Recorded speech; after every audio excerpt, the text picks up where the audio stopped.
We continue now at the top of Daf Lamed Hey Amud Aleph from Meseches Sukkah. This is Sukkah Daf 35a.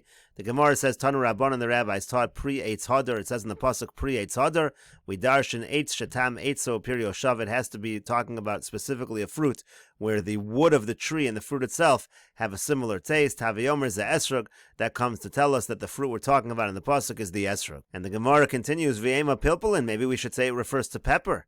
Kedetanya, as we learned in a brayso, Rabbi Meir Omer, Rabbi Meir used to say, "Mimashma shenemru netatem kolates." From the fact the pasuk says you plant any tree, any yodea shuetz ma'achol. Don't I know that we're talking about a tree that has food on it? This is talking about the psukim by Orla. Ma Talmud lomer eitz ma'achol. So why does the pasuk say eitz ma'achol? Eitz shatam eitz so pirio shava. That also it's a reference to a kind of a tree where the wood of the tree and the fruit they taste similar. Haviomer ze pilpulin. So what it's coming to tell us or to talk about is pilpulin. It's coming to talk about the pepper tree. And again, you see that pilpulin is a situation where the eitz, the tam of the eitz and the pri, they taste the same. And Rabbi Meir says this teaches us that pepper is chayiv in arla. And furthermore, it teaches us ve'ein Eretz Yisrael chaser klum. Eretz Yisrael is missing nothing. It has all kinds of vegetation. Shenemar, like the pasuk says, lo sechsar kolba. Nothing is missing within Eretz Yisrael. Rashi over here says, lo sechsar kolba v'limedcha hayetz machol da'afilu pilpulin bechlal. Even pepper is included in this halacha. That's the point of the pasuk.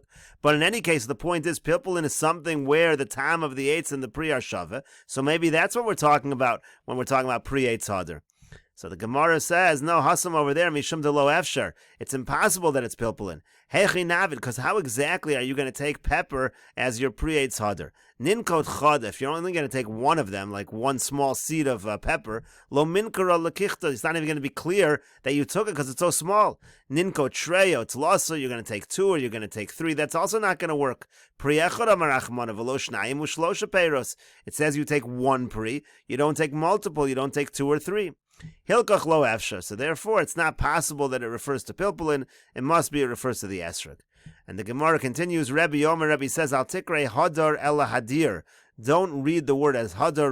Read it as deer, meaning like a pen where you keep the animals. Ma dir zeh yeshbo gedolim ukatanim tamimim v'alemumin.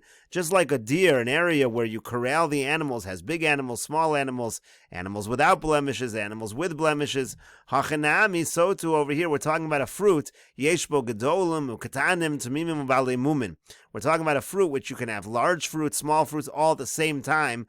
The reasoning over here is that when it comes to the esrog, it stays on the tree 2-3 years. So you can have a situation where you have very large ones together with smaller ones. That's something unique about the esrog, and therefore we know that's what it's talking about. So the Gemara says, "Atu sharpeiros lesbu gedolim ukatanim tamimim balimumin." You think there's no other fruits that have the same feature where you can have all together large and small, and ones without blemishes, ones with blemishes? So the Gemara says, "No, elahachi kamer." Here's what it really means: At sheboyin ketanim adayin gedolim kayamim. Meaning, when the small ones come, like we really said before, when the small ones come, the large ones are still there. As Rashi over here says, "Kolomar hay gedolim ukatanim lav shel shana achas kamar ela gedolim shel ishtakad." It means to say that last year's gedolim ukatanim shel shana zu, and the small ones of this year shel esrog dar v'gadol bilanu shtayim v'shalosh shanim. Like we said before, the esrog, it lives on the tree for 2 or 3 years. That's the idea, that when the new ones are blossoming, are growing, so then the old ones are still there, and that's something unique. It's a unique feature of the esrog, and again, that's how we know that pre-eitz hadar is talking about the esrog.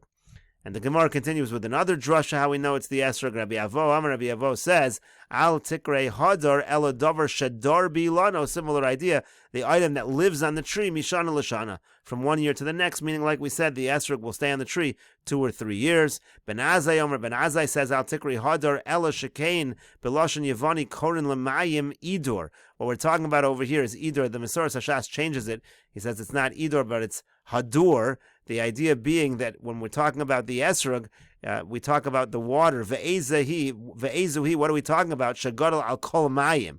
What is the one that is, again, this word hadur is talking in Greek, refers to water. What is this fruit that grows on all waters? Haviomer is the esrog, that refers to the esrog. So again, that's another reference to the fact that pre-eitz hadar is talking about esrog because it's a hint to the waters upon which it grows. And the Gemara continues at the two dots, quoting the Mishnah, Shel Asherah v'Shel Irani Dachas Pasal. If you have esrog from an asherah tree or an iron dachas, it's possible.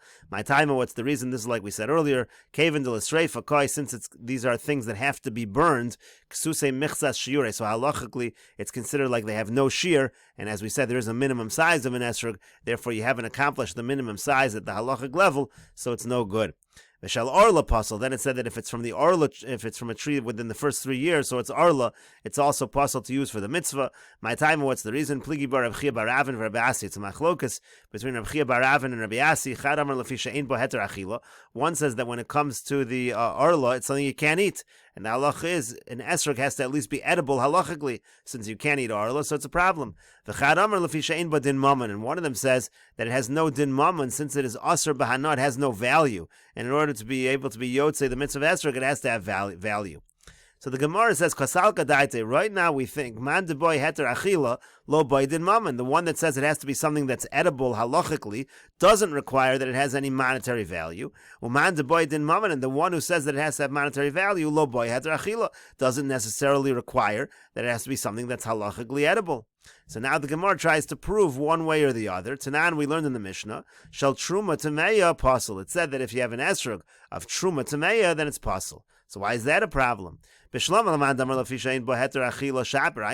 if you hold it has to be halachically edible, you're not allowed to eat truma tameya. That's why an esrog that's truma tameya is a problem. When it comes to according to the one who says that the problem with arla is that it's asr b'hana, it has no monetary value. So why is it a problem by truma tameya? Hare masika tachas tavshilo. That has monetary value. You can't eat truma tameya, but you can use it as firewood. You can burn it underneath the pot and use it to cook something up. So therefore, it has monetary value. So how will you explain truma tameya according to that shita? So the Gemara says you're right. Everybody agrees that in order to be yotzei the mitzvah of esrog, it has to halachically be edible. That's not a question. Ki pligi bedin mammon. The question only is, does it have to have monetary value? Mar savar heter achila ba'inon din mammon lo ba'inon. One opinion holds that it has to be halachically edible, but it doesn't have to have any monetary value. Mar savar din mammon nami ba'inon. And the other one says, no, it has to have monetary value as well. So there's really just a machlokas. Everyone agrees it has to have heter achila. There's a machlokas, amoraim, whether it has to have a din mammon. So the Gemara says, "Mai beinayu." What's the practical nafkamina? Give us an example of something where you have the heter achila, but there's no din mammon. Ika beinayu ma'aser sheni shebirushalayim aliba d'Rabbi Meir. The nafkamina is, let's say you have ma'aser sheni in Yerushalayim according to the sheet of Rabbi Meir. Rabbi Meir happens to hold that ma'aser sheni is mammon gavoa. It belongs to Hakadosh Baruch Hu, belongs to Shamayim, so it has no real monetary value to us. So therefore, that's a nafkamina. Ma'aser sheni in Yerushalayim has a heter achila, can be eaten, but it doesn't have any monetary value, according to Rabbi Meir. So according to the one who says the only issue is it has to be edible halachically, this is edible halachically. According to the one who says that it has to have monetary value, Ma'aser sheni mammon gavoahu. Ma'aser sheni is mammon gavoa, doesn't have monetary value according to Rabbi Meir, so it's not going to be kosher for esrog. So the Gemara says, "Tistayim der Rabbi do'amar lefi shein bo din mammon." We can conclude that Rabbi Asi is the Amora who says that monetary value is an issue. The Amar Rabbi Asi, because Rabbi Asi said, "Esrog shel ma'aser sheni l'divrei Rabbi Meir ein adam yotzei bo yedei chovasa b'yamtiv l'divrei chachamim adam yotzei bo yedei chovasa b'yamtiv." He said exactly this. If you have an esrog of ma'aser sheni, so according to Rabbi Meir, it's no good. As we said, the reason being it's mammon gavo, it doesn't have monetary value. According to the Chachamim, it is good because it does have monetary value. So you see very clearly, Rabbi Asi holds that it has to have monetary value. And the Gemara says, Testayim, yes, you can conclude this. This is indeed proven from this statement.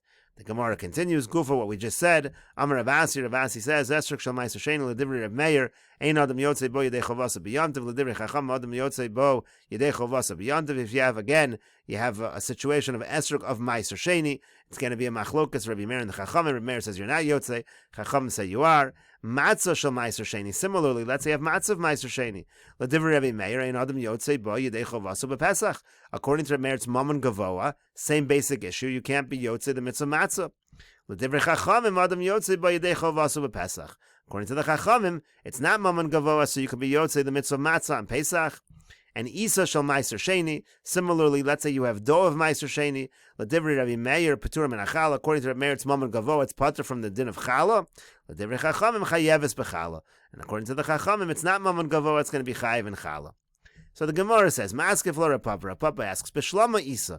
I understand when it comes to dough, when it comes to the Chiyuv of Challah, Ksiv Reishis Arisosechem. It says it has to be yours. Arisosechem, your dough. So if it's Mammon Gavo, it's a problem. Esrog Nami Ksiv Lochem. Esrog also, the pasuk says the word Lochem, Misha Lochem, it has to be yours. Ela Matzah, but by Matzah you're saying it has to be yours. Miksiv Matzaschem. Is there any pasuk that says Matzaschem? Where's the source that it can't be Mammon Gavo? That's the assumption of this whole discussion. So Amar Rava Bar Shmuel v'Yitema Rav Yemer Bar Shalmiya. Rava Bar Shmuel says, some people say Rav Yemer Bar Shalmiya says, Asyo Lechem Lechem. That's actually learned from a Gezer Shav of Lechem. Ksiv Hachal Lechemoni. It says by Matzah Lechemoni. Uksiv Hasam, and it says over there. We'll continue with this discussion in the next video on Daf Lamed Hey Amud Beis.